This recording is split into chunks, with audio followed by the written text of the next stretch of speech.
ekosistem yang utuh itu ya, yang utuh sebagai satu gabungan antara baik itu fauna maupun itu flora ya, yang ada di seluruh dunia dan bagaimana hubungannya satu dengan yang lain. Saya tidak akan menjelaskan secara detail ke semuanya karena saya pikir saya mungkin lebih ada manfaatnya sebagai bekal kuliah seterusnya adalah saya akan fokus untuk bioma yang ada di Indonesia yang terbentang dari Aceh, dari Loksum sampai sana saya dari Pulau W, Banda Aceh sampai ke Papua Merauke. Ya, itu kondisinya bagaimana secara horizontal dan kalau secara vertikal itu didominasi, ditutup oleh tipe hutan apa saja. Saya kira itu nanti saya akan lebih banyak fokus di sana, yang menurut saya itu akan lebih banyak manfaatnya untuk mendukung kuliah Ananda sekalian di semester berikutnya. Sedangkan apa itu tundra, apa itu taiga, apa itu temperate forest itu saya kira nanti mungkin di paparan yang saya sampaikan pada lewat Diva, saudara ketua kelas yang sudah Anda pilih semua. Saya sangat berterima kasih karena pada Diva karena apa yang ada dari saya bisa disalurkan kepada Ananda sekalian. Di bioma adalah pengelompokan flora dan fauna pada level regional dan bagaimana keterkaitannya dengan secara global. Yang itu merupakan satu ekosistem berupa hamparan lahan berisi sumber daya alam hayati yang didominasi sekali lagi oleh pepohonan dalam persekutuan alam lingkungannya yang satu dengan lainnya tidak dapat dipisahkan. Jadi bioma itu adalah ya ekosistem sebenarnya. Karena ekosistem itu adalah hamparan lahan yang berisi pepohonan, kemudian juga fauna floranya dan dipengaruhi juga oleh kondisi lingkungan yang ada. Nah, sehingga dari satu wilayah ke wilayah yang lain di Indonesia ini, kalau misalnya diukur dari ekuator ke utara, ke ekuator ke selatan, maka akan melewati hamparan-hamparan bioma yang bermacam-macam. Di daerah kutub misalnya, kadang-kadang hanya mengenal sinar matahari 2 bulan misalnya, yang lainnya adalah di kutub salju dan embun. Pada kondisi-kondisi di daerah di kita misalnya di kita bulan-bulan bulan panas, bulan September, Agustus, di daerah kutub betul-betul hampir tidak ada sinar matahari karena matahari ada di kedudukan ekuator, bahkan ekuator lebih ke selatan sedikit kedudukannya. Kemudian bergerak ke utara, nanti pada bulan-bulan April itu persis di daerah temperate, sehingga pada saat itulah sebenarnya daerah-daerah tundra, daerah-daerah kutub itu banyak tersinari matahari. Seperti di Hokkaido di Jepang misalnya, memang belum termasuk kutub, tapi dia adalah daerah temperate, daerah subtropis bagian utara. Di situ bulan April di mana di Indonesia sudah mulai panas, April, Mei, Juni, Juli menyengat sampai Agustus. Nah, di sana bulan April itu salju baru saja meleleh. Jadi betul-betul kalau di Hokkaido Jepang, tetapi Jepang deretan pulau Jepang yang paling utara itu pada bulan April petani belum bisa mengerjakan lahannya.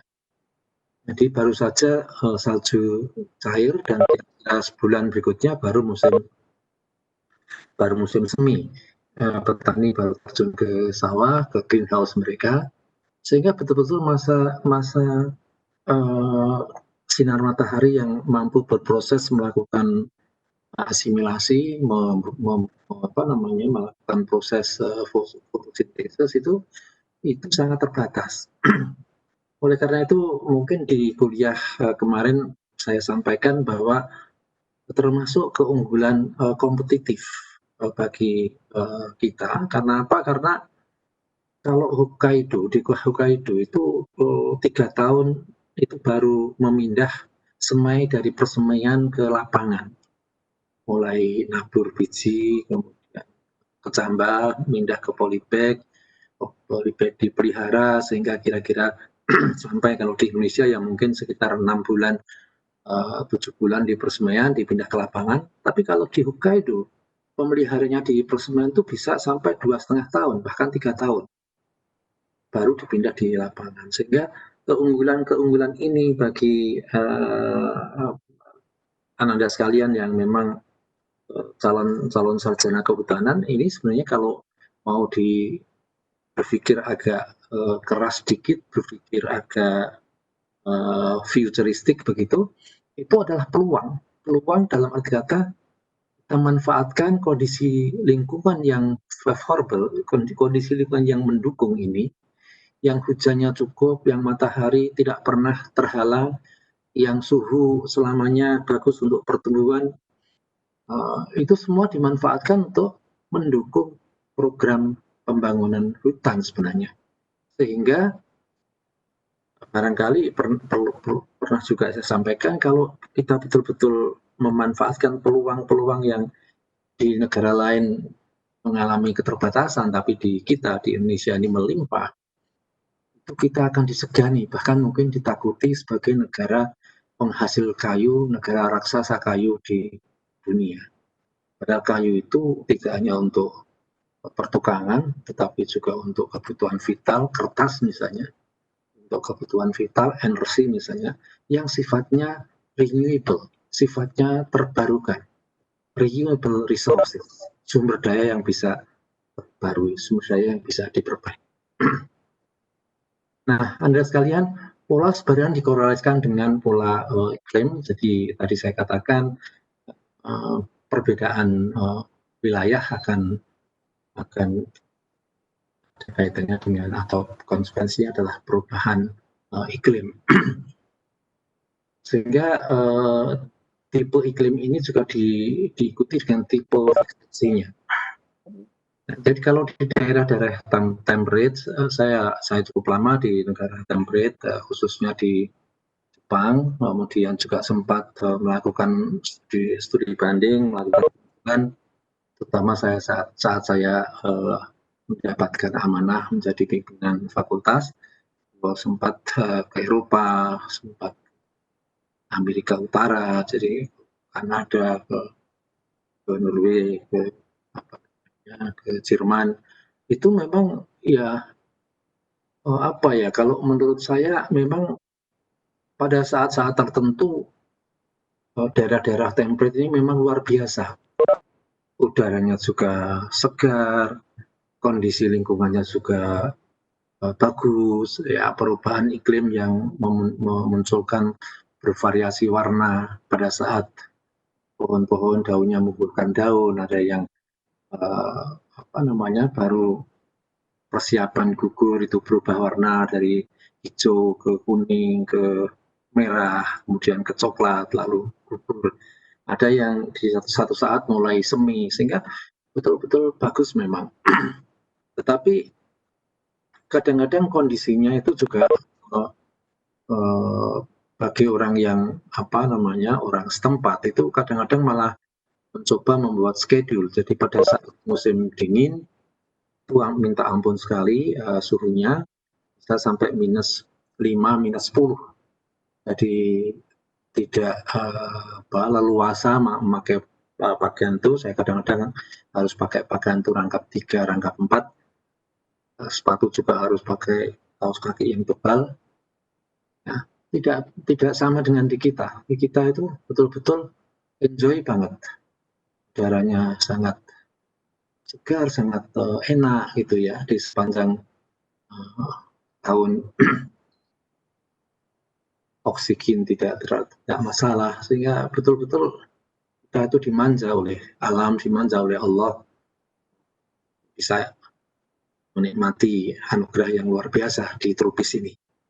Nah, di satu sisi sebenarnya itu saya ingin mengajak bahwa produktivitas itu satu menurut saya kunci.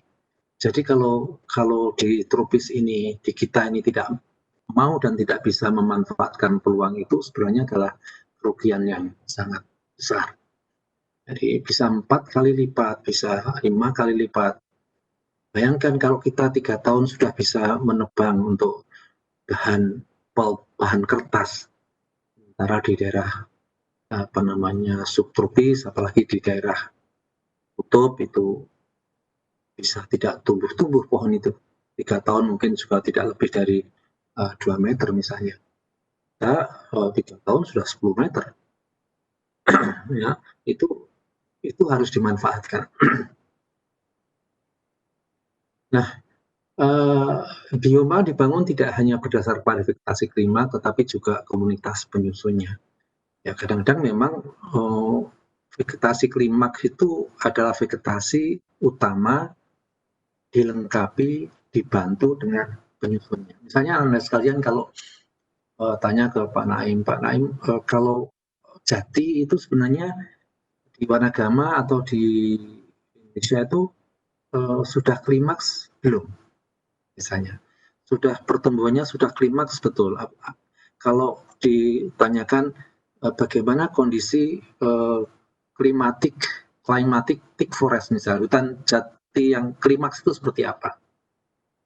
Hutan jati yang klimaks pada umumnya di Indonesia ini kan ditanam. Jadi kalau menurut saya, sungguh pun ada yang berpendapat lain, dianggap jati di Indonesia itu adalah asli, ya, native species, native thick forest. Kalau saya ikut yang aliran, ikut yang punya paham jati di Indonesia itu eksut. Jati di Indonesia itu adalah termasuk jenis ya, asli. Mengapa demikian? Karena kalau jati itu klimaks, ya, itu pasti banyak sekali ditemukan hutan alam. Nah, hutan-hutan alam jati itu komposisinya alam didominasi oleh jati, oleh Tectona grandis, tetapi ikutannya, pelengkapnya itu banyak. Misalnya saja ada kesambi di situ, misalnya saja ada pilang di situ, Leusona leucophora misalnya, Ambivus oleosa misalnya, di situ ada Trampis, Acacia tomentosa, di situ ada lagi apa misalnya, termasuk jenis-jenis tumbuhan bawahnya. Itu di Indonesia jarang kita temukan. Variasi diameter dan tinggi pohon pun juga tidak terlalu banyak variasi. Kalau saya bandingkan dengan pada saat saya ada kesempatan belusuan di hutan alam Thailand dan Myanmar misalnya. Itu berbeda sekali kondisinya. Kalau di Myanmar dan di Thailand, kondisinya mirip seperti yang nanti barangkali Anda punya kesempatan kalau mau dilakukan, walaupun itu bukan satu keharusan, tapi kalau nanti pada saat Anda ingin melihat hutan alam jati klimaks itu kondisinya persis hutan alam tropical rainforest, hutan alam meranti di Kalimantan. Jadi jenisnya meranti dengan berbagai jenis peranti, lalu banyak jenis-jenis tumbuhan yang lain. Kondisinya betul-betul tidak seragam.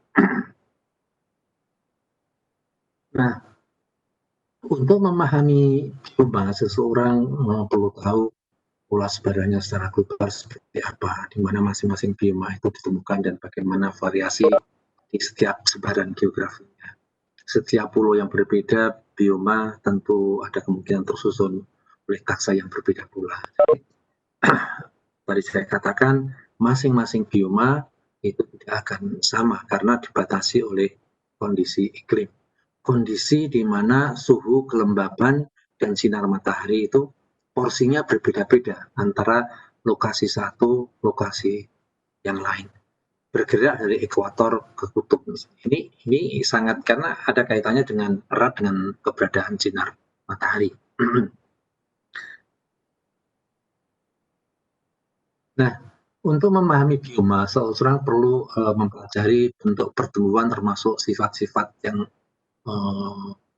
dan dominan, stratifikasi secara vertikal seperti apa, bentuk dan ukuran daunnya bagaimana, kemampuan vegetasi untuk beradaptasi secara khusus.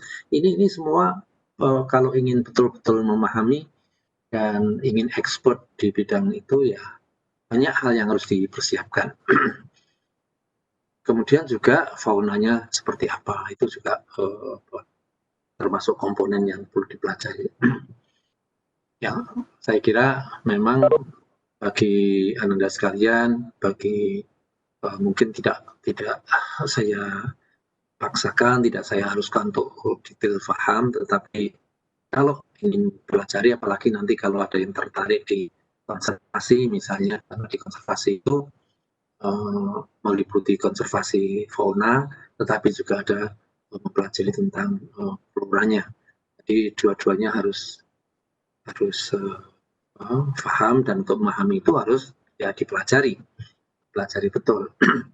Hanya memang kadang-kadang konservasi hutan di Indonesia ini lebih cenderung ke fauna. Jadi kalau mengkonserv harimau, mengkonserv gajah, mengkonserv misalnya orangutan, itu jadi sesuatu yang sangat luar biasa, dan seringkali kegiatan sedikit yang agak spesifik itu menjadi viral kalau istilahnya sekarang.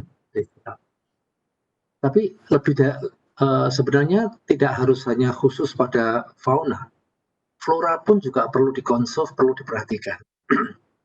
Jadi kalau di negara-negara yang sudah sangat concern dengan itu, misalnya yang saya tahu di Jepang misalnya, itu pohon per pohon, jenis per jenis, itu betul-betul dipelajari. Jadi ada di sana, yang ini juga impian saya sebenarnya, tapi belum bisa terrealisir. Ada museum yang menunjukkan kepada pengunjung itu bahwa ini loh pohon yang sudah hampir punah. Dipotret pohonnya secara utuh, kemudian dipelajari sistematikanya, lalu dicontohkan penampang melintangnya, penampang membujurnya, lalu ukuran-ukuran yang agak detail, misalnya mengenai lingkaran tahunnya sehingga bisa diproduksi sekian tahun dan sebagainya. Itu dari pohon per pohon yang merupakan jenis unggulan dan natif di daerah itu. Sehingga kalau kita ingin tahu bagaimana sih jerohannya kehutanan di Jepang, itu di museum itu bisa terjawab semua. Nah, ini sebenarnya kalau saya ingin di Wanagama itu, museum kayu itu ingin saya lengkapi waktu itu dengan berisi jenis-jenis di luar jati. Karena kalau yang jati ini sebenarnya adalah cita-cita yang muncul tidak dari awal sebenarnya, karena kami Fakultas Kehutanan diminta membangun museum kayu di Cepu waktu itu, museum kayu di Cepu bersamaan dengan membangun TIC Center waktu itu di Cepu. Diserahkan ke Fakultas Kehutanan, biayanya dari Perhutani, kita membangunkan museum kayu supaya generasi mendatang itu paham, sadar bahwa kita pernah menjadi negara dengan produk jati yang luar biasa.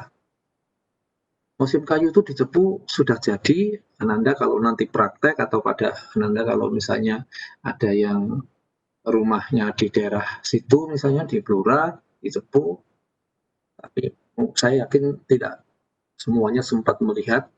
Nah, coba nanti kalau kebetulan dekat-dekat situ, aslinya dari Ngawi apa dari Jawa Timur, sempatkan ke Cepu, itu di Puslitbang Cepu itu ada bangunan museum kayu yang isinya, yang di dalamnya itu merupakan pemikiran dari kita.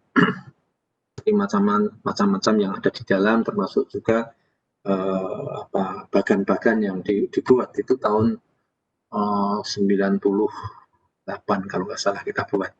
Nah pada saat itu kita berpikir, loh, ya kalau kita membuatkan museum kayu di Cepu, mengapa nggak sekaligus juga meminta dibuatkan di Wanagama supaya mahasiswa-mahasiswa kehutanan ya, dan juga mahasiswa yang lain yang ada terkaitannya dengan hutan dan kehutanan bisa paham juga, bisa tahu juga. Sehingga disitulah kalau Anda ke Wanagama memang ada museum kayu yang memang tidak terlalu bagus karena masih sekarang dalam tahapan direnovasi.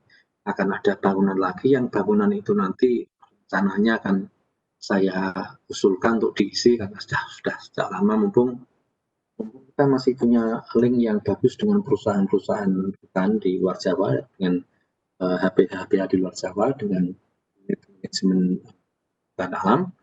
Saya ingin meminta spesimen-spesimen kayu masing-masing yang masih ada, yang sekarang sedang dikelola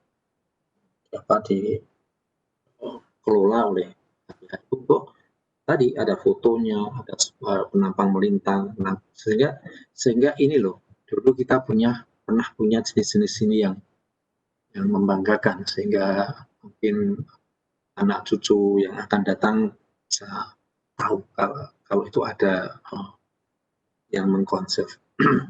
Jadi kalau di Jepang itu betul-betul dilakukan. Saya melihat di Australia juga ada semacam itu. Nah, tipe sifat binatang juga dipelajari dengan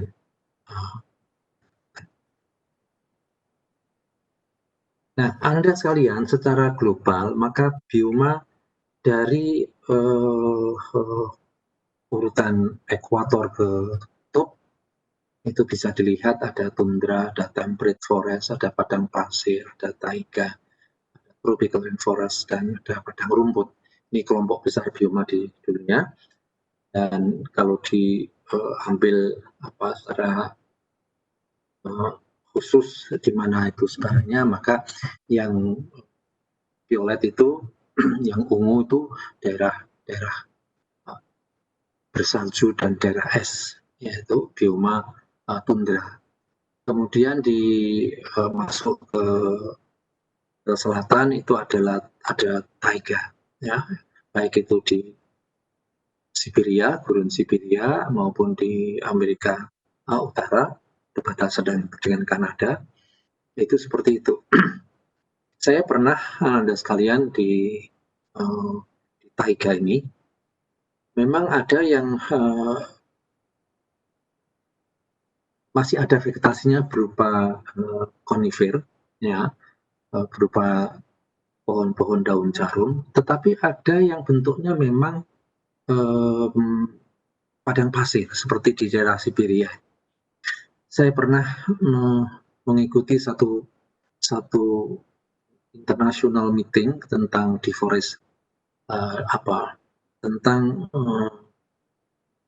deforestation dan bagaimana cara merehabnya itu di Mongolia. Jadi sebelah barat dan utara Cina, ya. Apa yang ingin saya sampaikan pada Anda sekalian, di situ itu ternyata hujan itu jarang sekali, mungkin dalam 1 tahun hanya 3 bulan. Dan sinar matahari itu hampir sepanjang tahun. Tetapi juga apa istilahnya,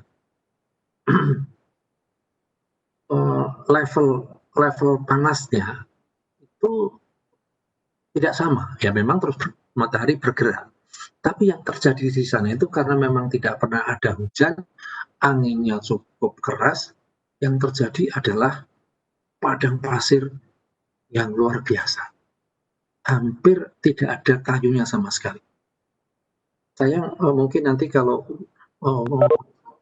minggu depan kalau saya kuliah akan saya tunjukkan gambarnya. Ini hanya cerita saja. Saya nggak sempat mempersiapkan. Padang pasir itu orang-orang Cina itu memang saya pikir ya luar biasa. Kalau sekarang Cina itu menguasai dunia ya, ya memang uh, ya maklum saja. Kita kadang-kadang ingat satu hadis yang mengatakan bahwa kita diperintahkan oleh Allah belajar sampai Cina. Ya, belajar dari Huayan sampai Liang Lahat dan juga belajar sampai ke Cina. Memang ilmu pengetahuan itu barangkali betul orangnya uh, uh, mungkin juga ya karena keseriusannya, kata keingintahuannya itu luar biasa. Jadi padang pasir yang luas seperti itu mungkin dia berpikir kalau mengambil air nggak akan bisa terlalu karena nggak pernah ada hujan. Lalu apa yang ada? Resource yang ada adalah sinar matahari. Maka sinar matahari ini ditangkap dengan panel-panel elektrik. Ya, panel-panel listrik itu digunakan untuk menyerap sinar matahari. Lalu energi dari sinar matahari ini digunakan untuk memutar turbin, untuk memutar membuat listrik. Akhirnya di gurun pasir yang begitu luas itu muncul mata-mata air buatan, sumber-sumber air buatan yang luar biasa. Bahkan instalasi untuk membangun listrik ini bisa ratusan meter, bahkan mungkin kilometer persegi, ya, dibuat panel-panel seperti itu. Apa yang terjadi? Lalu digunakanlah energi itu untuk mengangkat air di lahan yang betul-betul gundul, betul-betul pasir itu ternyata di kanan kiri jalannya ada tanaman bunga yang bagus-bagus, yang sedang berbunga, yang hijau daunnya. Ternyata apa? Di bawahnya ada saluran-saluran pipa yang berisi air. Itu satu indikasi yang saya lihat waktu itu. Kemudian di tengah-tengah padang pasir itu juga didirikan greenhouse. Begitu kita masuk, isinya apa? Isinya adalah kebun anggur, kebun melon, kebun semangka, kebun buah-buahan yang lain termasuk sayur-sayuran. Sehingga betul-betul jadi satu pusat mengekspor atau mengirim dari situ itu, dari Mongol itu ke negara-negara bagian yang lain dari Cina. Jadi betul-betul saya pikir ya kalau melihat pasti nggak ada kehidupan seakan, tapi di situ bangunannya juga akhirnya bagus-bagus.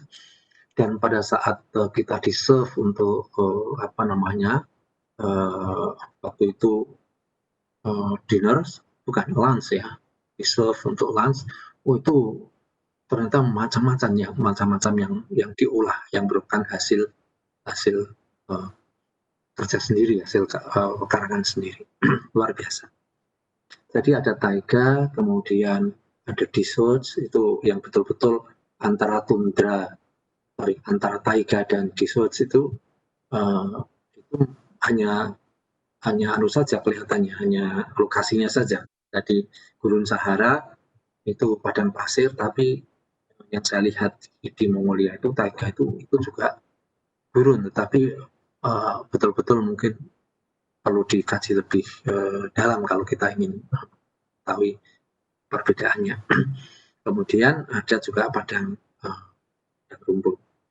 Dan yang menarik sebenarnya yang kita tidak bisa terlibat di dalam apa namanya adalah rainforest, adalah tropical rainforest. Baik yang ada di Afrika, baik yang ada di Indonesia di Ekuator maupun yang ada di Amerika Latin, di Brasil dan sebagainya. Nah, Ananda sekalian, ini saya kira ya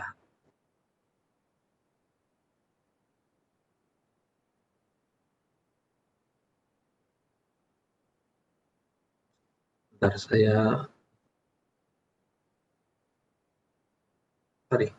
ini saya akan tutup dulu ini karena kemarin saya lakukan modifikasi dari apa namanya, dari materi ini. Nanti modifikasinya juga akan saya share ke Anda sekalian. Ini nanti bisa dibaca sendiri. Saya akan keluar dulu untuk apa? Untuk mengganti materi yang saya persiapkan.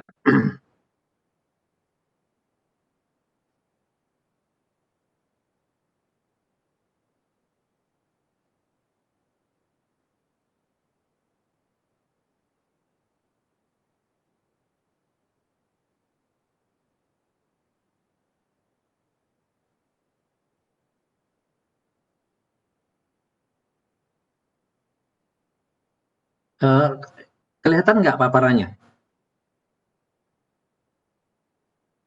Terlihat, Pak. Terlihat ya? Ya. Terlihat, Pak. Oke. Nah, ini sekarang saya akan apa namanya? Tadi juga bisa digunakan untuk dipelajari, tapi tadi saya katakan saya akan memilih materi ini untuk keperluan Anda sekalian dalam hal mendukung kuliah-kuliah yang akan datang. Apa perlunya mempelajari bioma?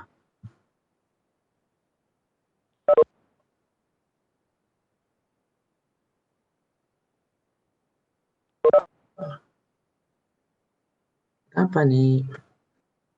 Sebentar.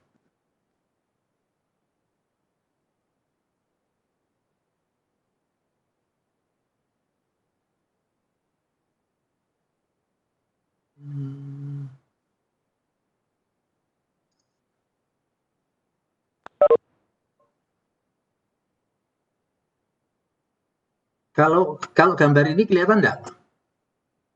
Anakku. Pak. Kelihatan, Pak. Kelihatan, Pak. Mangrove ini ya. Jadi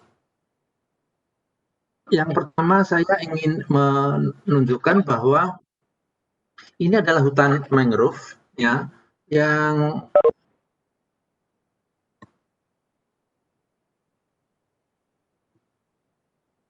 di Indonesia. Kalau kita bicara tentang hutan kita itu bisa kita bicara dari Sabang hingga Merauke, tapi kita juga bisa bicara dari pantai hingga pegunungan.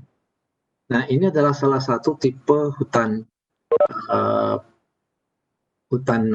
dataran rendah atau hutan yang paling bersentuhan dengan lautan, yaitu hutan payau atau hutan mangrove.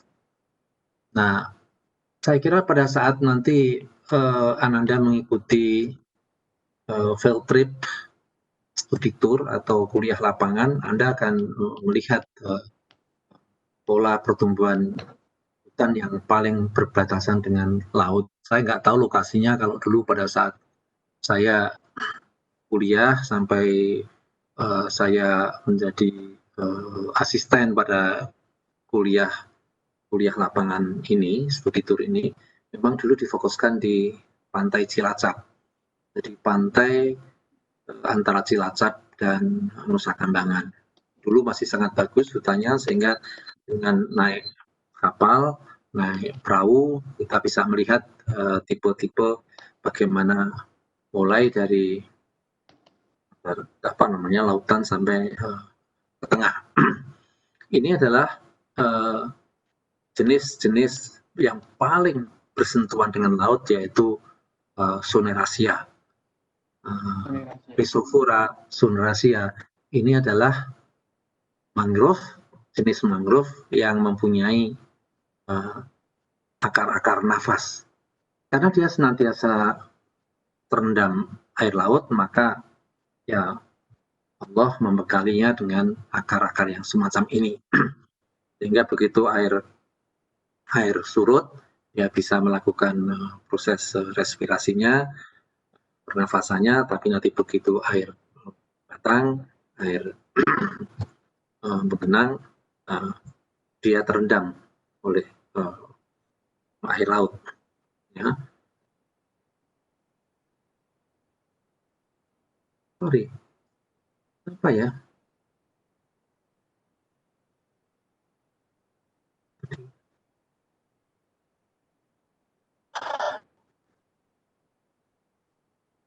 Ini juga gambar hutan mangrove, dan ini kelihatan ya anak sekalian? Kelihatan nggak? Kelihatan. Ya. Terlihat, Pak. Ya, oke. Ini adalah mangrove juga, tetapi jenisnya berbeda. Ini adalah jenis Rhizophyra. Rhizophyra itu kedudukannya lebih ke tengah dibanding dengan Avicennia dan Solanaceae. Jadi Avicennia, Solanaceae itu paling depan, kemudian belakangnya adalah Rhizophyra. Nah, itu ditandai dengan akar-akar jangkar seperti ini, akar-akar jangkar. Jadi dia mencoba untuk mulai dari atas sudah tumbuh, lalu menjangkar ke bawah, dan memang tujuannya adalah untuk mempertahankan supaya kuat, dan satu dengan yang lain itu saling terkait. Di sini juga biasanya tempat bercengkeramannya kera ya, biasanya kera di hutan payau itu senang sekali di tanaman tansang ini, di Rhizophyra ini. Nah, salah satu manfaat dari hutan payau itu di samping menahan erosi air laut, juga sebagai berpijahnya, berkembang biaknya ikan. Jadi ikan sangat diuntungkan, sangat didukung perkembangannya dengan adanya hutan mangrove ini. Di Indonesia sangat luas, tercatat kalau tidak salah mangrove ini 20 juta hektar seluruh Indonesia. Jadi kondisinya semacam ini, dan ini memang terbentuk setidaknya karena ada sedimentasi dari sungai yang masuk ke yang ke laut ya, dari pegunungan dari daratan ke laut. Seperti misalnya di Cilacap itu mengapa terjadi mangrove, karena adanya sungai Citandui yang membawa lumpur masuk ke sana, masuk ke laut. Satu, adanya endapan yang dibawa oleh sungai. Yang kedua, pasang surut air lautnya tidak terlalu besar. Jadi kenapa di Cilacap bisa? Karena laut lepas itu dihadang oleh Pulau Nusa Kambangan, sehingga pasang surut dan terpaan ombak tidak begitu besar, sehingga endapan di bawah sungai Citandui itu sempat mengendap, dan dari situlah buah dari spesies mangrove yang umumnya disebut dengan buah vivipar. Vivipar itu buah yang sudah berkecambah pada saat dia masih di dahan. Jadi hipopotimus keluar, akarnya sudah keluar pada saat dia sebelum jatuh. Sehingga begitu jatuh, dia langsung bisa menancap di lahan-lahan endapan sungai ini. Jadi kadar pasang surutnya tidak terlalu besar, ada endapan, dan juga kadar garamnya tidak terlalu tinggi. Karena apa? Karena ada campuran antara air asin dan air garam. Ini yang menyebabkan salah satu persyaratan tumbuhnya mangrove. Hanya memang perkembangannya di daerah Cilacap itu banyak sekali, perkembangan masyarakatnya sangat cepat ya, di perairan Cilacap dan Nusa Kambangan itu, sehingga banyak yang memanfaatkan mangrove ini untuk kayu bakar, untuk firewood. Nah, kalau di Papua itu ada perusahaan yang justru bergerak di mangrove ini juga untuk bahan bakar, tapi bukan kayu bakar, tapi digunakan untuk energi, misalnya batu baterai dan sebagainya. Itu di dalamnya itu adalah kayu mangrove yang hitam-hitam itu diproses di sana, dan pengelolaannya bagus. Kemarin baru saja ada perusahaan yang presentasi, dan kondisinya lumayan bagus masih.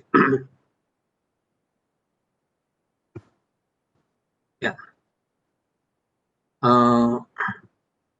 Karakteristik mangrove tadi saya sebutkan, pohonnya relatif sedikit, jumlahnya tidak banyak, dari laut ke darat itu hanya mungkin sekitar 5 atau 6, Solanaceae, Avicennia, kemudian Rhizophyra itu agak ke dalam sedikit, agak ke dalam lagi ada Seriop, kemudian ke dalam lagi ada apa namanya,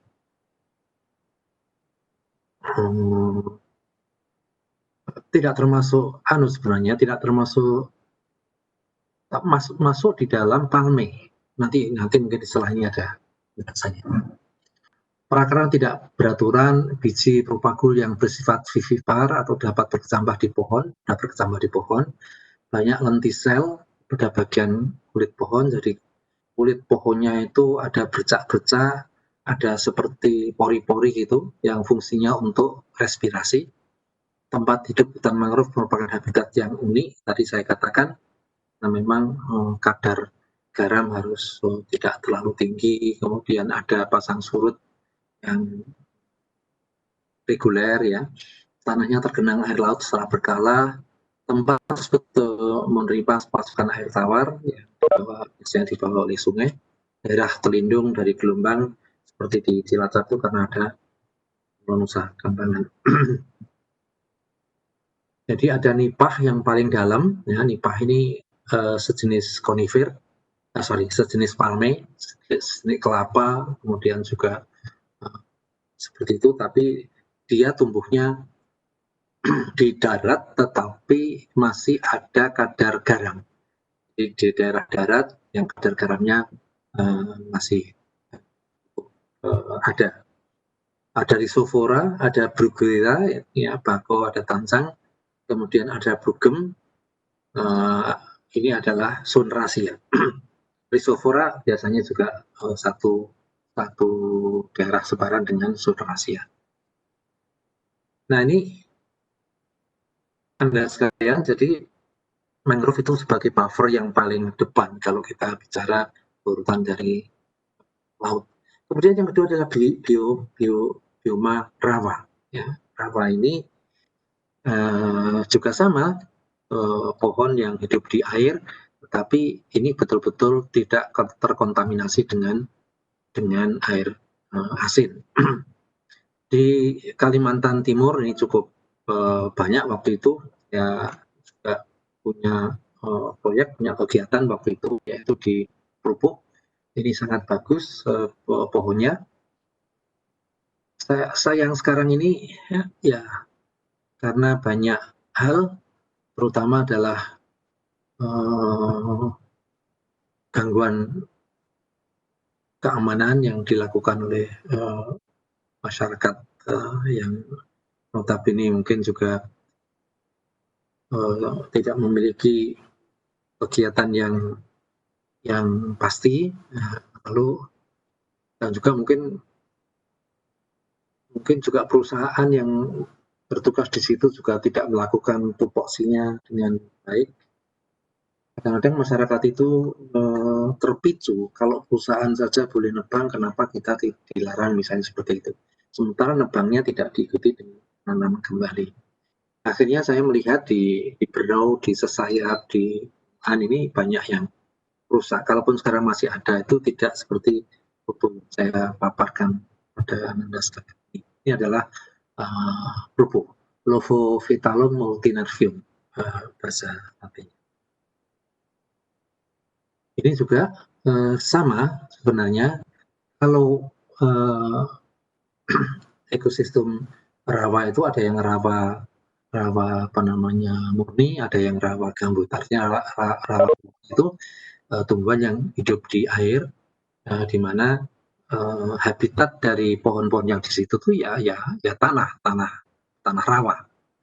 Tetapi gambut ini tanahnya adalah merupakan sedimentasi, merupakan dekomposisi dari seresah, dekomposisi dari seresah bukan berarti hanya daun, tetapi juga ada ranting, ada cabang, bahkan mungkin pohon yang roboh tertimbun dan sebagainya. Ini luasannya sangat banyak di Indonesia, yang paling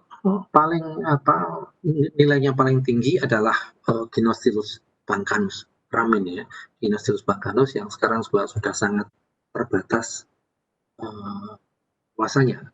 Dulu di Riau itu sangat banyak dan ada perusahaan-perusahaan khusus yang mau menangani ramin ini, tapi sekarang juga kondisinya sudah cenderung merosot, cenderung terdegradasi. Juga Jelutung itu di era Kostolata ini juga penghasil kayu, tetapi juga penghasil getah ya. Untuk misalnya permen karet itu karetnya itu dari Jelutung ini.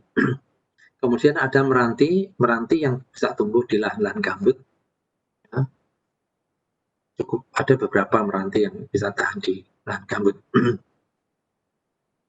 Kemudian yang ya sekarang ini ada apa problema yang ada masalah yang harus ditangani oleh forester, yaitu bagaimana merehabilitasi lahan-lahan gambut semacam ini. Jadi kalau jenisnya ada Palkium, ada Chondrichthycarpus, ada Eugenia, jenis-jenis jambu-jambuan. Sorea tadi yang saya katakan, meranti itu adalah Sorea balangeran dan Sorea tasmaniana, yang itu Sorea yang bisa hidup di gambut, ya, Sorea yang bisa hidup di gambut. Sedangkan yang sudah mulai terancam itu adalah ada ramin, ada Jelutung, Sorea Oleaginosa ini juga Sorea yang sangat keras kayunya, meranti yang sangat keras, juga dalam kondisi yang sudah. Sehingga kalau tidak dilakukan upaya secara serius untuk menangani, ya saya kira akan tidak bisa bertahan lama. Ini kami di fakultas punya kegiatan proyek semacam ini, bagaimana merehabilitasi lahan-lahan gambut ini. Jadi ada 20 juta hektar luasannya, ada di Sumatera, di Kalimantan, di Papua, dan ya umumnya memang di 3 kepulauan itu yang paling banyak. Di Jawa memang hampir tidak ada lahan gambut itu kecuali di Rawapening, di mana dekomposisinya berupa seresah dari enceng gondok dan juga tumbuh-tumbuhan air yang ada di Rawapening, dan sekarang sudah mulai ditambang, digunakan untuk bahan-bahan untuk kerajinan anyaman dan lain sebagainya. Nah ini anaknya ternyata memang hutan-hutan gambut ini adalah tempatnya bercengkerama beberapa fauna yang sangat langka, ya. Seperti apa itu kerangkong misalnya, ya, burung-burung kerangkong itu senang kalau di Papua ya cendrawasih itu tempatnya ada di hutan-hutan gambut ini. Ini adalah satu kegiatan, jadi itu adalah grup kami dari fakultas. Saya ikut di dalam grup itu yang baju yang kaos merah itu adalah saya. Jadi hutan gambut yang sangat bagus seperti itu ya bisa saja kalau tidak dikelola dengan baik terjadi kebakaran, ya bisa seperti apa yang di sebelah kanan itu, contoh di Pulau Padang, contoh di Taman Nasional Zamrud di Riau, contoh di sama-sama di Riau, di Pulau Padang yang lain itu kondisinya semacam itu, sehingga ada yang perlu penanganan dengan permudahan alam dan permudahan buatan dari kondisi yang terbakar itu, sebab kalau dibiarkan itu ya akan betul-betul ini seperti kasur ini, tapi ini adalah resam itu pakis yang tidak bisa dimanfaatkan sama sekali. Ada pakis yang edible, ada yang bisa dimakan, tapi ini adalah pakis yang tidak bisa dimakan sama sekali dan sangat tebal, sehingga kalau kita belusukan ke situ misalnya, itu sangat sulit kita masuk, sangat sulit. Nah, oleh karena itu ada secara alami memang kita membiarkan pohon-pohon alami yang hidup itu dipelihara saja, di sekitarnya dipersiapkan manakala nanti benihnya tua, benihnya masak, lalu jatuh, Tapi di bawahnya kalau tidak dibersihkan, tidak dipersiapkan, dia akan tertumpang diresam seperti ini, tidak akan bisa sampai ke tanah dan tidak akan berhasil. Nah, tetapi ada juga lalu melakukan enrichment. Jadi hutan-hutan yang tidak terlalu rapat atau kita tunjuk beberapa pohon induk, lalu sama seperti pohon induk yang kondisinya sudah agak rusak ini di luar, ini juga begitu. Lalu kita coba supaya ada natural regeneration. Berat memang saya pikir karena kondisi lingkungannya tidak seperti hutan-hutan yang bawahnya itu adalah daratan padat. Ini bawahnya seringkali air karena begitu ada sungainya meluap, itu luapan sungai itu akan masuk ke lahan-lahan seperti ini. Ya, sehingga ya memang cukup berat, tetapi tidak berarti tidak bisa dilakukan pengelolaan. Saya kira bisa. Nah, itu yang umumnya ada di bagian pantai. Jadi mangrove, ada hutan pantai yang terdiri dari hutan gambut dan hutan rawa. Kemudian agak naik sedikit pada ketinggian kira-kira ya mungkin 100 sampai 500 meter itu didominasi oleh hutan musim atau monsoon forest. Biasanya adalah jati. Nah, jati-jati semacam ini kita masih punya, walaupun sudah tidak sebanyak dulu pada saat saya masih muda, saya masih kuliah. Ini ada di Ranggeblatung, di Cepu, di daerah-daerah Saradan, di Ngawi itu masih ada semacam ini. Tetapi satu hal yang saya pikir langkah yang bagus menurut saya, bukan berarti karena saya yang melakukan, tapi kenyataannya memang seperti itu. Kita membuat upaya pemuliaan untuk jati-jati ini dimuliakan sehingga kita bisa membangun di sebelah ini adalah jati lewat vegetatif, lewat kroon. Jadi ini kita kembangkan di Wanagama. Anda tahu kondisi lahannya Wanagama seperti itu, tapi alhamdulillah bisa hidup bagus. Dan ini saya tanam tahun 2006.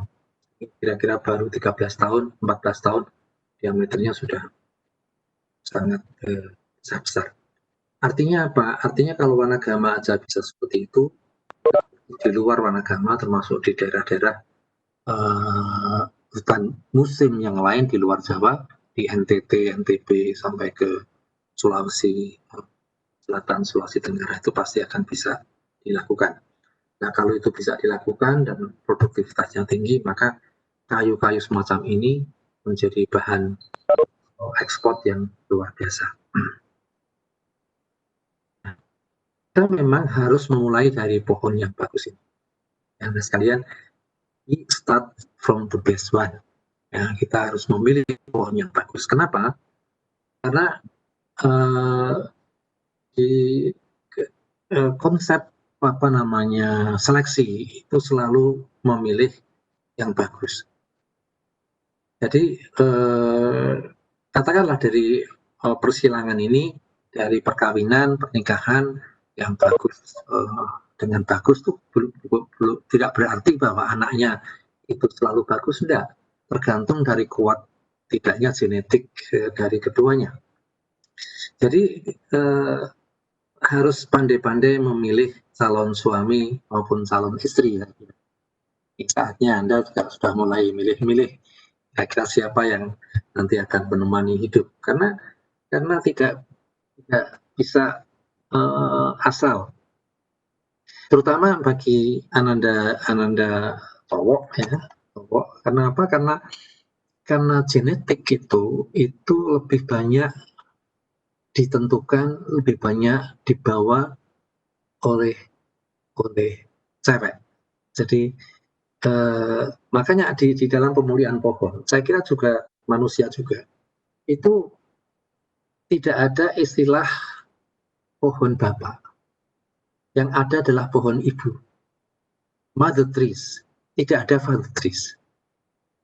Sehingga mother trees yang kita pilih itu harapannya adalah nanti kalau dikawinkan dengan pohon yang lain, spermatozoid diambil dikawinkan dengan ovum, ya, baik itu di dalam open pollination maupun di dalam control pollination, itu harapannya adalah anak-anaknya yang dilahirkan itu, anak-anaknya yang muncul itu, benih-benih yang dihasilkan itu akan mengikuti ibunya. Sehingga harapan atau estimasi kita adalah gen itu akan dibawa oleh ibunya. Kalau ibunya bagus, maka berarti, atau anaknya bagus, berarti ibunya bagus. Maka di dalam pemulihan pohon itu ada namanya progeny test. Progeny test itu uji keturunan. Jadi kita mengambil benih dari pohon yang bagus, kemudian banyak pohon yang bagus, kemudian kita uji di satu lokasi yang kondisi lokasinya itu sama. Nah, nanti setelah berbuah, setelah besar, ya, pohon yang diuji setelah besar, kita evaluasi. Ternyata mungkin 1 sampai 10 blok itu ternyata blok 1 sampai blok 10, blok 1, 2, 3, 4, 5 itu nomor tertentu, nomor 02 misalnya, itu di 10 blok itu bagus. That means pohon induk nomor 02 itu memang secara genetik itu unggul. Tapi kalau 10 blok itu hanya 4 blok atau katakanlah hanya 6 blok yang bagus, yang 4 blok jelek, itu masih belum bisa dipastikan induknya itu bagus apa tidak. Karena kontribusi bapaknya yang bisa menyebabkan di blok 789 itu hasilnya jelek, ya, itu berarti kontribusi bapaknya yang dominan. Tetapi kalau dari 10 blok itu persentasenya adalah bagus semua, yaitu aku yakin kalau itu adalah ibunya bagus. Maka itu bisa dipilih digunakan untuk kegiatan berikutnya, lalu di vegetatif, dibiarkan secara vegetatif. Karena vegetatif itu adalah tidak merubah susunan kromosom. Jadi 2N kromosomnya tidak berubah.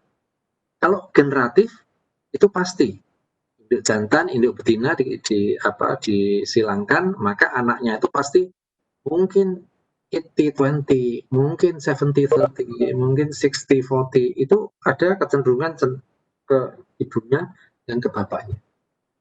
Mungkin 50-50. Nah, tapi kalau vegetatif tidak seperti ibunya. Oleh karena itu secara juk bisa digambarkan ya walaupun bapaknya bagus, ibunya bagus, bisa jadi anaknya tidak bagus. Ini perlunya uji genetik itu. Jadi itu sudah saya lakukan upaya untuk meningkatkan produktivitas. Jadi dari pohon yang bagus itu kemudian kita buat kebun pangkas, ini akhirnya kita bisa membuat uji klon, dan kita sekarang sudah punya seperti ini. Ini di Nganjuk, di Perhutani, kita sudah punya clonal forces semacam ini. Sehingga sekali lagi bahwa potensi Indonesia itu harus dimanfaatkan dengan betul-betul optimal untuk mendukung produktivitas yang tinggi. Nah, seperti ini, Anda sekalian, ini bisa dimanfaatkan yang setelah dijarangi itu, yang di tengah-tengah ini bisa dimanfaatkan untuk menanam palawija. Sehingga istilahnya ada agroforestry atau ada istilah integrated forest farming system dan sebagainya. Ini hampir tidak ada daunnya karena ini memang musim kemarau, sehingga semua jati itu deciduous, jati itu mengumpulkan daun. Nanti begitu musim penghujan, ya akan kembali seperti ini. Jadi di bawahnya bisa ditanami macam-macam, sehingga 1 hektar itu mungkin tidak harus banyak, 200 pohon, 250 pohon, tetapi 250 pohon itu kalau misalnya satu pohonnya bisa menghasilkan 2 kubik, maka sudah 500 kubik per hektar. Jadi upaya-upaya ini harus dilakukan, diantisipasi, karena ya memanfaatkan kondisi iklim yang kondisi lingkungan yang mendukung. Nah, sehingga secara ide ya, saya sudah bisa meningkatkan produktivitas sampai 5-10 kali lipat di dalam per hektarnya. Ya, nanti pada daur 20 tahun itu 1 hektar bisa 300 kubik. Dengan cara seperti ini. Nanti kalau ke depan kalau ingin perdalam ini ada di kuliah pemuliaan, baik itu dasar-dasar pemuliaan atau itu pembinaan terapan. Nanti akan ada pendalaman seperti ini. Nah, ke depan di lahan-lahan yang padat penduduknya seperti di Jawa ini itu atau di luar Jawa yang betul-betul memerlukan atau digunakan sebagai cadangan makan, food security atau sebagai ya keselamatan pangan, itu kita bisa mengkombinasikan jati yang tumbuh seperti ini jati baru 4 tahun, tapi kita bisa memanfaatkan padi di tengahnya, kita bisa memanfaatkan jahe di tengahnya, kita bisa memanfaatkan porang, bisa memanfaatkan yang lain-lain. Jadi ini integrated forest farming system. Nah, setelah waktu kemarin Pak Jokowi sempat berkunjung ke plot penelitian kami di Gebra pada saat beliau masih di periode yang pertama duduk. Ibu Menteri Bu Siti Nurbaya, ini Ibu Rektor yang sekarang jadi Direktur atau Kepala BMKG. Sebelum Pak Panut, sebelum setelah Pak Pratik jadi ini sebelum Pak Panut, ya Pak Ganjar, Gubernur Jawa Tengah. Nah, sehingga anak-anak sekalian, ini penting karena yang jelek, kondisinya jelek seperti ini, yang kurang bagus, itu kalau diperlakukan dengan pupuk, dengan perawatan yang bagus, bisa seperti ini.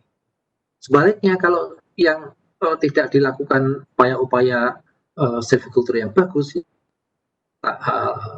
kondisi yang seperti ini ya akan kembali seperti ini. Pertumbuhan yang tidak optimal. Tergantung dari kita dan hitung-hitungannya ya bisnis, dalam berkata berapa investasi yang dimasukkan, lalu berapa yang dikeluarkan, bisa dihitung untung ruginya. Jadi kami sudah punya pengalaman semacam ini banyak sekali, sehingga saya yakin bahwa kita bisa kalau kita mau melakukan semacam itu. Nah, sehingga dengan ini nanti Anda atau sekalian bisa mempelajari lebih jauh di semester-semester yang akan datang, bahwa dengan silviculture intensif kita bisa menciptakan. Ini adalah gambar di Wanagama. Gambar yang sebenarnya cerminan dari kondisi lahan yang sangat-sangat terkendala. Tebal volumenya, jumlah curah hujannya, dan sebagainya. Tapi dengan materi genetik yang unggul, kita mampu menciptakan pohon-pohon jati yang luar biasa.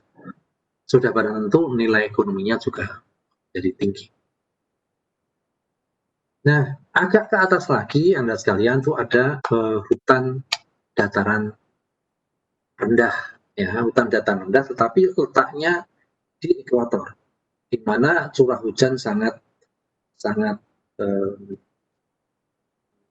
melimpah. Jadi ada tropical rainforest, tapi juga ada tropical forest. Ada hutan tropis dataran rendah, lowland tropical forest, dan tropical rainforest. Ya, ini yang hutan-hutan Kalimantan. Yang tropical rainforest di sini tidak saya tunjukkan karena itu sebenarnya didominasi oleh bukan satu tegaan alam, ya, tegaan alam, tapi tegaan buatan seperti mahoni, seperti snorkeling, itu adalah termasuk lowland tropical forest. Tetapi yang tropical rainforest itu ada di Kalimantan yang kondisi klimaknya seperti ini. Nah, di sini pun juga sebenarnya kami punya riset-riset yang mendukung. Jadi dari kondisi yang seperti ini hutan alam sangat beragam, diameternya juga macam-macam ukurannya. Tapi kalau kita improve, itu kita bisa membuat seperti ini. Ya, ini 18 tahun pada saat foto itu saya lakukan. dan diameternya ya waktu itu sudah sekitar 40 cm. Sekarang mungkin sudah bertambah. Dan betul-betul saya punya data bahwa kalau satu pohon ya umur 25 tahun, ini pohon seperti ini kira-kira 2,5 kubik. Sehingga kalau pohonnya itu hanya sekitar 200 sampai 250 pohon, maka kubikasinya bisa ditaksir. Daripada seperti ini. Ini paling-paling dalam 1 hektar kita bisa melakukan penebangan dengan selektif, dengan memilih itu kira-kira 1 hektar 10 pohon saja. Maka antara produktivitasnya di sini dengan di sini sudah berbeda. Kalau kita bicara tentang volume, maka ini bisa menghasilkan kira-kira ya mungkin 400 kubik per hektar itu bisa. Tapi di sini hanya sekitar 25 sampai 30 kubik per hektar. Jadi upaya-upaya ini saya ingin membawa Anda sekalian untuk berpikir bahwa peluang-peluang seperti ini harus bisa dilakukan. Ya. Sehingga kalau dihitung analisis keuntungan dan teknisnya seperti ini alami, ini model jalur dan ini model rumput. Ini ada di beberapa HPH, bahkan sekarang yang mengikuti kami untuk pola seperti ini lebih dari 40 HPH. Sayangnya memang sekarang COVID sehingga proses pendampingan tidak bisa kita lakukan secara intens lagi. Mudah-mudahan nanti segera COVID-nya segera hilang. Hasilnya seperti ini. Ini di lapangan. Ini adalah Deputi Menteri Burhani namanya, Deputinya Bu Siti Nurbaya yang berkunjung ke Kalimantan Tengah. Ini saya dengan kawan-kawan dan melakukan kunjungan di sana. Kemudian ada lagi hutan pegunungan. Ini saya tempatkan saja, nanti dibaca lagi sendiri. Hutan pegunungan itu di Indonesia itu didominasi, ada 3 yang perlu saya sampaikan ke anak sekalian. Jadi Pinus merkusii, hutan pegunungan yang memang asli dari Sumatera, dari Aceh, Tapanuli dan Kerinci. Ini juga program pemuliaan kita lakukan, memilih pohon-pohon yang bagus untuk kepentingan kayu pertukangan, kepentingan perkakas. Ahatis, Lorantifolia ini juga hutan pegunungan. Hanya memang belum seintensif Pinus pemuliaannya. Dan juga Arachoria kuminghanii ini andalan juga. Ini adanya di Papua. Karena Anda tahu vegetasi Papua dengan vegetasi Australia itu berdekatan. Karena dulu Papua dengan Australia itu satu kontinental. Sehingga ada baik fauna maupun flora yang di Papua itu di Australia ada, sebaliknya yang di Australia ada di Papua ada. Nah, Araucaria kuminghanii ini sangat bagus. Kalau Anda ingin tahu secara konkret di mana Araucaria kuminghanii ini bisa ditemui, itu di sebelah utara fakultas, kira-kira ada 6 atau 7 pohon itu adalah Araucaria. Jadi di bawah kantin, kalau nanti Anda sempat sudah corona dan sempat luring, sempat kuliah kampus, di situ ada area Araucaria kuminghanii yang sangat bagus, mungkin 6 atau 7 pohon yang ada di situ, yang saya khawatir memang sudah besar sehingga saya berpikir untuk akan saya seling itu dekat satu dengan yang lain supaya kalau ada angin tidak membahayakan. Nah ini Ananda, ini contoh Pinus merkusii yang ada di Toraja di Sulawesi Selatan yang dulu ditanam oleh senior-senior kira-kira tahun 70-an. Nah, seperti ini, dan karena getahnya banyak, ada yang penyadapan agak ngawur seperti ini. Ini membahayakan pohon, tapi ya begitulah kadang-kadang antara keinginan konservasionis seperti saya dibandingkan dengan keinginan mengambil keuntungan itu berbeda. Jadi ini adalah keuntungan belaka. tidak menghiraukan bagaimana nasib dari pohon. Nah, program yang kita lakukan seperti Jati itu adalah seperti ini. Jadi memilih pohon yang bagus, yang pohon induknya, pohon ibunya, bukan pohon bapak, pohon ibu. Ini adalah yang sering saya sampaikan, ini adalah Prof. Umi almarhumah, Dewan Pemuliaan yang ada di fakultas kita yang sudah wafat tahun 2003, jadi sudah berapa tahun yang lalu. Dari yang bengkok-bengkok itu dipilih yang bagus, dibuat uji keturunan, ya. Kemudian ini diracking, ditinggalkan yang bagus-bagus, lalu dibiarkan untuk open pollination, lalu bisa diciptakan tegakan-tegakan yang bengkok-bengkok tadi menjadi seperti ini. Nah, ini ditanam di lapangan untuk tujuan produksi. Saya lanjut sedikit, ini adalah di persenayannya seperti ini. Ini ada tujuan lain dari dinas, yaitu untuk getahnya. Jadi ada pohon yang getahnya banyak, yang saya sebut dengan bocor getah. Tidak mau diganti dengan getahnya banyak atau diganti dengan tapi istilah bocor getah ini adalah istilah trademark, istilah ya, orang akan lebih gampang mengenal bocor getah walaupun ada konotasi negatif. Tapi bocor getah itu maksudnya adalah pohon yang getahnya banyak kalau disadap. Untuk macam-macam, sekarang produk terakhir digunakan untuk road marker, untuk membuat batas jalan, misalnya ring road itu, highway itu cat putihnya dan sebagainya itu adalah dari getah pinus, ya, dari getah pinus.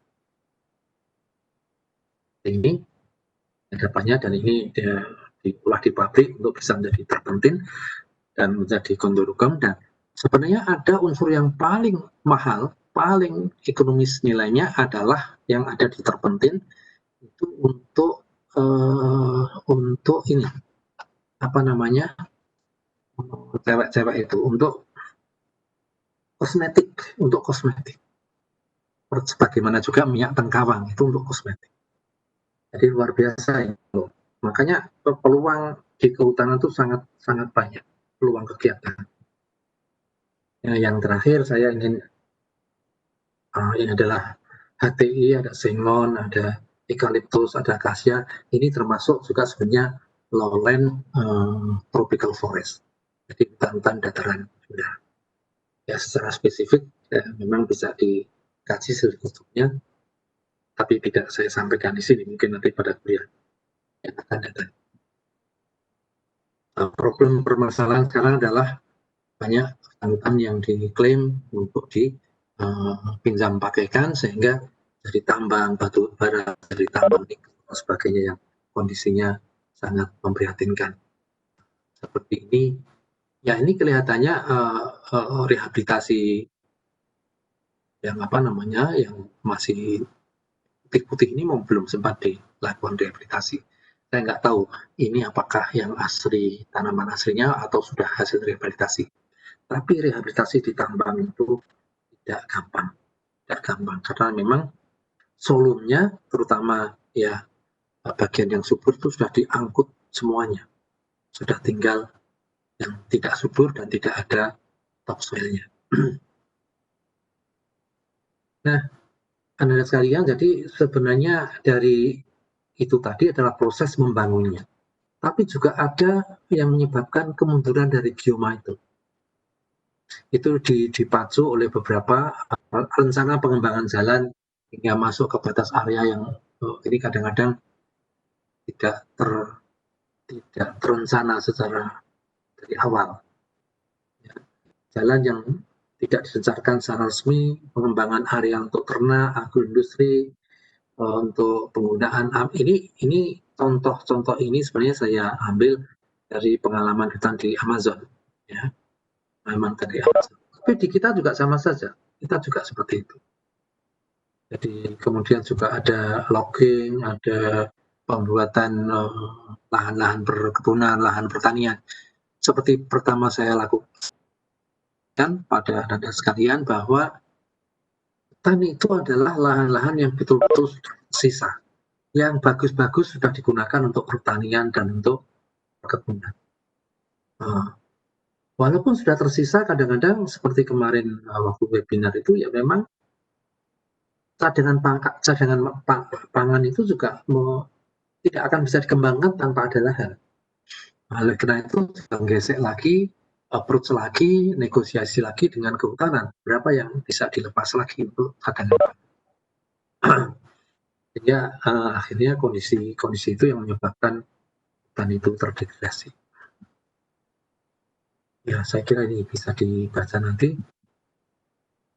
Inilah penyebab-penyebab kerusakan lahan, ada tambang, ada kebakaran, ada tambang-tambang tradisional. Kalau Anda melihat sungai-sungai di Kalimantan, sungai-sungai besar Kalimantan itu di kanan kirinya ada penambang liar seperti ini, yang menyebabkan ikan-ikan dari sungai yang ditambang itu tidak bisa dimakan karena mengandung merkuri. Ya, merkuri digunakan untuk membantu memproses pengikatan emasnya itu yang ditambang. Dia menghasilkan ya kondisi-kondisi yang rusak. Nah, Anda sekalian, sebelum saya akhiri, mungkin ada pertanyaan dari yang saya sampaikan. Silakan saja di Iya, monggo. Saya bertanya, Pak. Ya, boleh. Bertanya. Satu persatu. Siapa dulu? Siapa dulu? Saya, Pak. Ya, jadi monggo. siapa aja? Viana, terus yang mau nanya? Saya izin bertanya. Ya nggak apa, gantian aja dulu. Yang cowok dulu aja. Ya. Dulu aja. Siapa? Ya, saya, Pak. Isnan dulu aja. Isnan, silakan. Oh ya, saya Isnan, izin bertanya Pak. Ya. Tadi kan Bapak menyebutkan terkait hutan pegunungan. Terus pertanyaan saya, apakah hutan pegunungan itu selalu didominasi oleh vegetasi berupa pinus, Pak? Terus kalau misalnya ada vegetasi lain selain pinus itu, gimana suatu hutan itu bisa dikategorikan sebagai hutan pegunungan? Terima kasih. Ya, langsung tak jawab ya. Jadi hutan pegunungan itu dicirikan dengan elevasi. Jadi elevasi yang tinggi. Nah, biasanya kalau pegunungan itu bisa sampai pada ketinggian, kalau di Indonesia, di Jawa terutama, itu sampai ketinggian 1.500 meter di atas permukaan laut. 1.200 meter di atas permukaan laut. Bahkan kalau di Papua, di gunung Jayapura itu, kita apa namanya, itu bahkan sampai 3.000 meter di atas permukaan laut. Nah, Anda sekalian, pohon-pohon yang bisa tahan sampai pada ketinggian seperti itu tidak banyak. Biasanya adalah didominasi oleh konifer. Makanya seperti pinus saya sampaikan, ahatis, kemudian juga arakoria, itu adalah jenis-jenis pohon yang mendominasi hutan pegunungan. Sungguh pun demikian, ya ada yang namanya broadleaf, ya daun lebar yang ada. Daun lebar yang ada, tetapi jumlahnya tidak terlalu banyak. Kalau dikategorikan sebagai daun lebar yang tahan, itu adalah jenis Platyclados, meranti Platyclados. Meranti Platyclados atau Sorea Platyclados, nah, itu adalah jenis Sorea yang mampu justru tumbuh bagus di pegunungan, di ketinggian 700-800 meter di atas permukaan laut, di Bukit Baka sana, di Kalimantan Tengah. Yang lainnya, Leprosula, Parvifolia, itu tidak begitu cocok. Sebaliknya, Platyclados itu kalau dibawa ke bawah, di ketinggian katakanlah 200, ketinggian 300, itu dia tidak mampu tumbuh bagus. Sehingga oleh karena itu, kalau daun lebar Sorea Platyclados itu hanya ditemukan di PTSBK yang tinggi dari permukaan lautnya cukup tinggi, sekitar 700-800-an. Di apa namanya, di perusahaan-perusahaan yang lain, di Sarpati misalnya, itu nggak ada Platyclados. Jadi dibatasi oleh ketinggian tempat. yang tempat. Saya pernah di Wamena, itu yang saya temui juga Araucaria di sana. Tidak ada pinus, tidak ada akatis karena memang sebarannya tidak sampai di sana. Yang ada adalah Araucaria. Ya, jadi mengapa daun lebar ada juga. Misalnya rasa mala, ya, puspa, palagium itu juga biasanya tumbuh di daerah-daerah yang tinggi. Tetapi dominasinya secara kuat itu didominasi oleh konifer. Kalau di Indonesia memang terbatas sekali konifernya, hanya pinus, akatis, Araucaria. Yang lain, konifer yang lain tidak ditemukan di Indonesia. Ada lagi satu Dendrobium, tapi dia memang tumbuhnya tidak di dataran tinggi. Oke, yang lain? Pak, saya izin bertanya. Pak. Siapa ini? Faiha atau siapa? Siapa? Ya, saya izin bertanya Pak mengenai penjelasan Bapak sebelumnya kan ada sistem penanaman jalur dan rumpang ya Pak. Nah itu kira-kira pertimbangan apa yang digunakan ketika kita memilih suatu sistem selain dilihat dari faktor hasil produksinya Pak? Bagus. Terima kasih. Pertanyaan bagus. Nanti itu akan bisa diperoleh di kuliah silvikultur di semester yang akan datang. Tapi intinya begini, Mbak Faiha. Jadi pengelolaan hutan alam di Kalimantan itu sistem yang digunakan, sistem silvikultur yang digunakan itu adalah selective logging. Tebang pilih. Nah, tebang pilih itu yang bagus, yang memenuhi syarat dari segi diameter, lalu jaraknya juga diatur supaya tidak mempengaruhi komposisi, itu dilakukan. Tebangannya kira-kira hanya sekitar 10 pohon per hektar secara merata. Itu dilakukan. Nah, setelah ditebang, itu dilakukan inventory, ya, pendataan ulang. Sebenarnya nanti bisa nggak pohon-pohon di bawahnya itu mengganti pada saat 30 tahun, 35 tahun rotasinya itu dilakukan penebangan, saat itu diharapkan sudah ada diameter yang siap ditebang selama rotasinya 30 tahun. Nah, ini menarik pertanyaannya, karena apa? Karena kita melihat rotasi yang 35 tahun itu cukup lama. Tetapi kita juga melihat bahwa riap, ya, pertumbuhan diameter itu di hutan alam, spesies hutan alam itu sangat kecil. Dicatat hanya sekitar 0,2-0,6 per tahun. Sehingga kalau 0,2-0,6 per tahun itu kalau dikalikan 30 tahun itu sekitar paling cepat 30 tahun kemudian itu hanya 18 atau katakanlah mungkin sekitar 15-20 cm. Kalau pohon inti, pohon yang ditunjuk untuk menggantikan pada saatnya nanti itu bisa ditebang, itu rata-rata ditunjuk diameternya 20-25 cm. Nah, kalau 20-25 cm ditambah 15-20 itu berarti kurang dari 50 cm. Padahal yang boleh ditebang pada saatnya nanti adalah diameter yang 50 cm. Jadi pada saat 35 tahun yang akan datang tidak ada tebangan karena diameternya belum sampai ke sana. Nah, kami dari tim pemuliaan UGM itu melihat bahwa memang riapnya kecil, 0,2-0,6. Tetapi kalau dipilih pohon-pohon yang bagus lalu diuji anaknya, itu ternyata ada yang mempunyai riap 3 cm, 2 cm, 3 cm lebih. Artinya apa? Kalau 3 cm, maka 30 tahun itu pasti 30 tahun. Kalau 3 kan sudah sangat besar. Artinya 50 cm itu gampang banget. Sehingga dengan cara dilakukan penanaman secara jalur, karena memang secara jalur ini harapannya tidak terlalu mengganggu komposisi jenis. Jadi dalam jalur itu jarak tanamnya kita buat 2,5 cm, antar jalur itu 20 cm. Nah, antar jalur ini dibuat tetap jalur kotor, tidak dilakukan upaya-upaya treatment.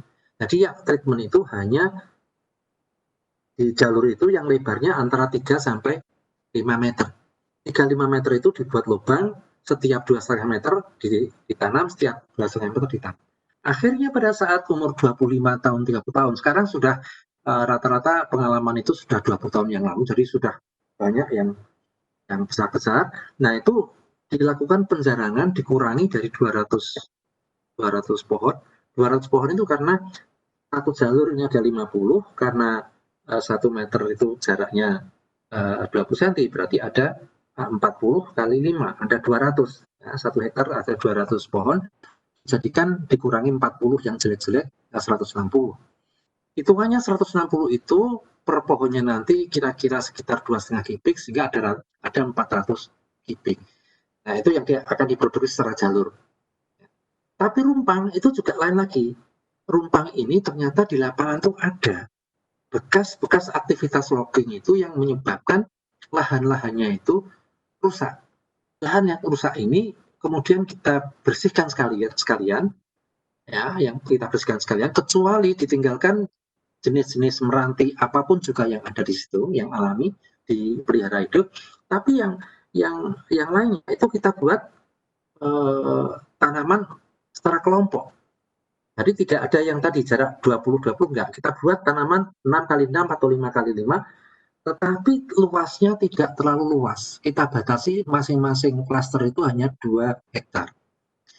Mengapa 2 hektar? Karena kalau lebih, misalnya 4 hektar, 5 hektar dalam satu klaster, itu akan mempengaruhi kondisi lingkungannya.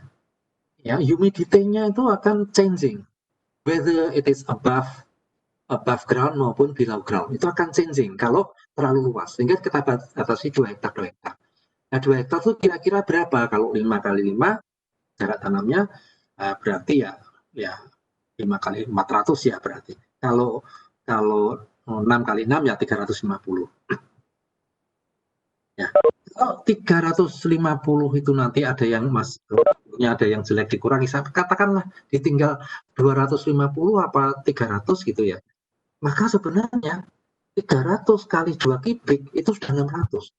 Dibanding dengan kalau itu dilakukan dengan cara selective cutting itu selective logging itu kira-kira 1 hektar hanya 10 batang yang diambil, kira-kira produksinya hanya sekitar ya 25 meter kubik, 25 meter kubik sampai 30 meter kubik. Sehingga ada sekian kali lipat produksinya. Itu ide, dan ide itu sekarang sudah terimplementasi. Nah, sehingga tinggal saya tadi sampaikan itu nanti kalau ada pendampingan dari waktu ke waktu, ada dananya baik dari perusahaan maupun dari pemerintah, saya yakin itu akan bisa diwujudkan. Dan pola yang sama juga sebenarnya dari segi produktivitas itu saya lakukan di Jati. Jadi pertanyaan yang bagus, saya kira good point ini, sebagai bekal tambahan nanti untuk kuliah-kuliah yang baik. Siapa lagi sekarang? Baik, Pak, terima kasih. Izin bertanya. Monggo. Saya izin bertanya, Pak. Iya, siapa? Tadi kan dijelaskan mengenai karakteristik mangrove itu, tempat hidup mangrove-nya unik ya, Pak. Iya, Nah, itu maksudnya definisi dari unik itu sendiri bagaimana? Soalnya kan karakteristik tiap hutan itu berbeda-beda. Kemudian untuk menindaklanjuti pertanyaannya Isnan, setahu saya kan hutan pegunungan itu dibagi menjadi 2, Pak. Ada hutan pegunungan tinggi dan rendah. Nah, itu perbedaannya di bagian mana ya, Pak? Kemudian terutama untuk pegunungan rendah, itu contoh vegetasi dan tempatnya itu di mana, Pak? Terima kasih. Baik, mangrove dulu mengapa unik? Begini, Mbak.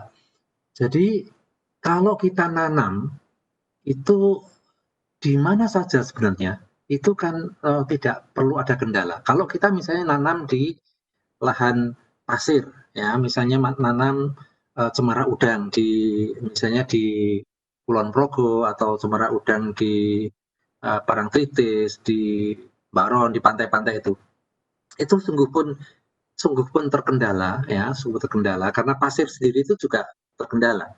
Sebenarnya yang bagus itu ya lahan seperti di Jogja ini, di mana teksturnya itu ada pasir, ada juga lempungnya, ya. Kemudian juga keasamannya juga tidak terlalu rendah, tidak terlalu tinggi. Di Jogja ini keasamannya paling ya sekitar 5-6. Jadi pH-nya itu cocok tuh ditanam, jadi nggak masalah. Tapi di pasir itu juga masalah. Karena apa? Karena pasir ini tidak bisa menyerap, tidak bisa menyimpan air. Sehingga pada saat nanam itu juga harus diperhitungkan betul kondisi saat itu. Jadi nggak mungkin kita nanam terus tidak ada air. Ini juga kendala sebenarnya, tetapi tidak sekendala kalau dibandingkan dengan mangrove. Mengapa saya katakan kendala mangrove?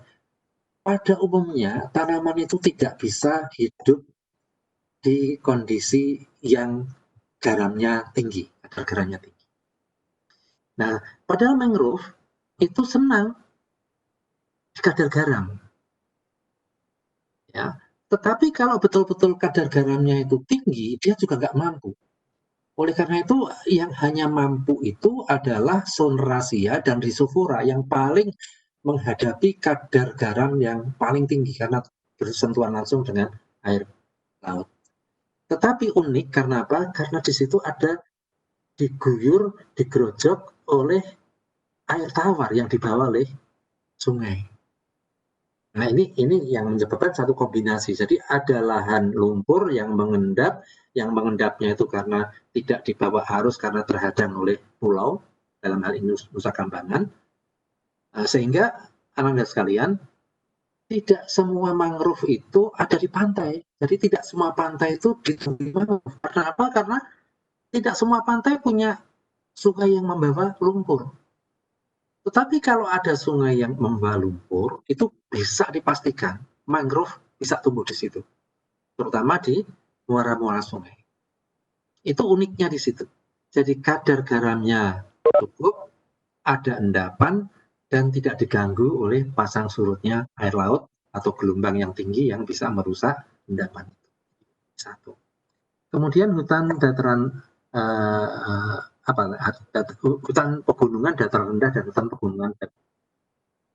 Kembali tadi pertanyaan Faizan. Jadi sebenarnya kondisi yang paling penting atau paling krusial itu adalah elevasi, tinggian tempat. Jadi secara alami, kalau kita bicara tentang proses pembentukan hutan itu, kalau plantation, kalau penanaman itu ya tergantung. Tergantung itu apa? Ya kita mau menanam di mana saja kita bisa. Tanam di mana saja kita bisa, ya toh.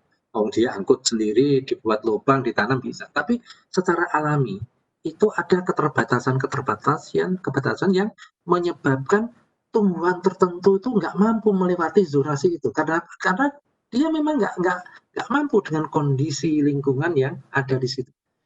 Makin tinggi, temperatur semakin rendah. Semakin tinggi elevasi, temperatur semakin rendah. Sehingga tidak setiap spesies itu mampu melewati pada temperatur yang rendah itu. Nah, misalnya saja begini, di NTT, di Gunung Mutis atau ya pada umumnya di pegunungan NTT, Nusa Tenggara Timur, itu didominasi oleh eukaliptus. Didominasi oleh eukaliptus itu alami ya, dicatat alami, bukan tanaman.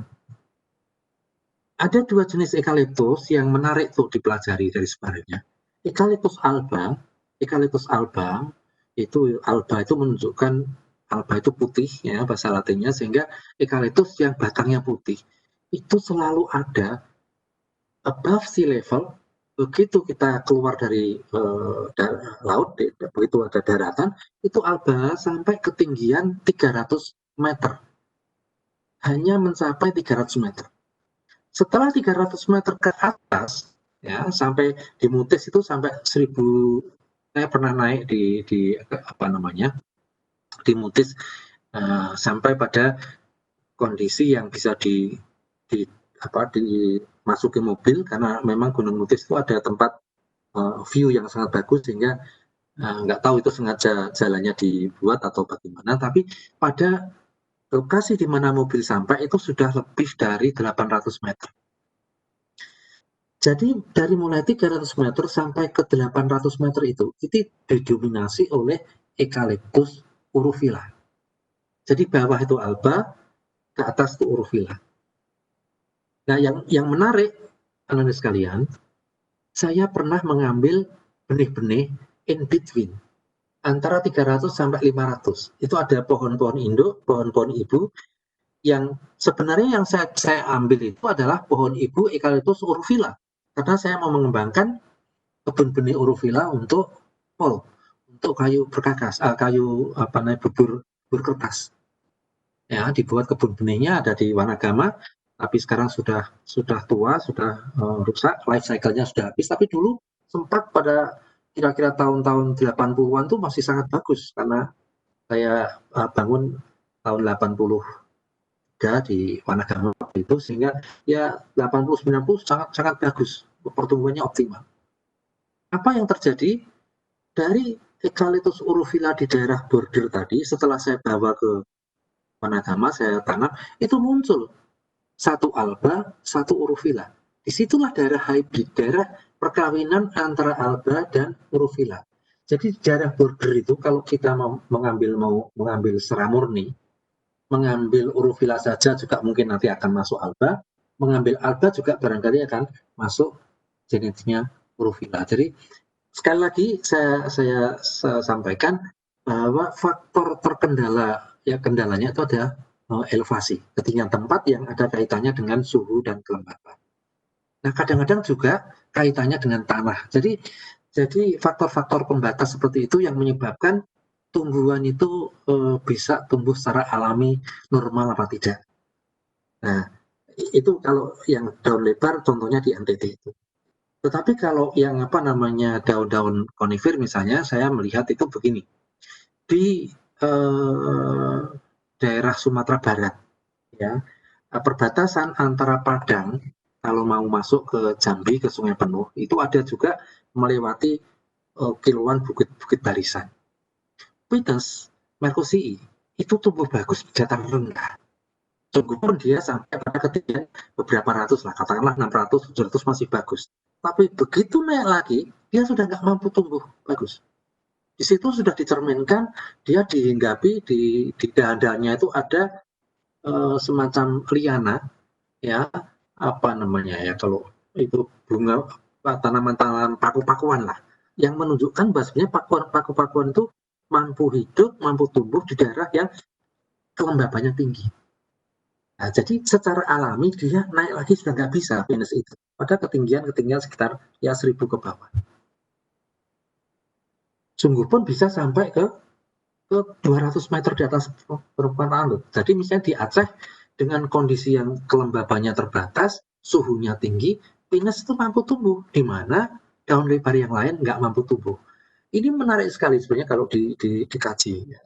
Jadi sebenarnya dendrologi nanti kalau Anda misalnya mengambil mata kuliah itu mestinya kajiannya harus sampai pada tidak hanya mengenal pohon, tapi bagaimana sebaran ini lalu dikaitkan dengan kemanfaatan spesies itu. Saya kira menarik sekali pertanyaannya, tapi sayangnya sudah jam 9, sehingga minta maaf saya tidak bisa menampung pertanyaan yang lain, tapi nggak apa-apa kalau misalnya mau tanya di WA aja, di WA saja ke WA saya, nanti tak respon, insya Allah tak respon. Gitu, teman-teman, saya akhiri ya. Saya akhiri, mudah-mudahan apa yang saya sampaikan bisa diterima, dan saya berharap bisa untuk bekal kuliah yang akan datang. Sampai ketemu minggu depan. Matur nuwun. Assalamualaikum warahmatullahi wabarakatuh. Waalaikumsalam warahmatullahi wabarakatuh. Terima kasih, Pak. Sama-sama.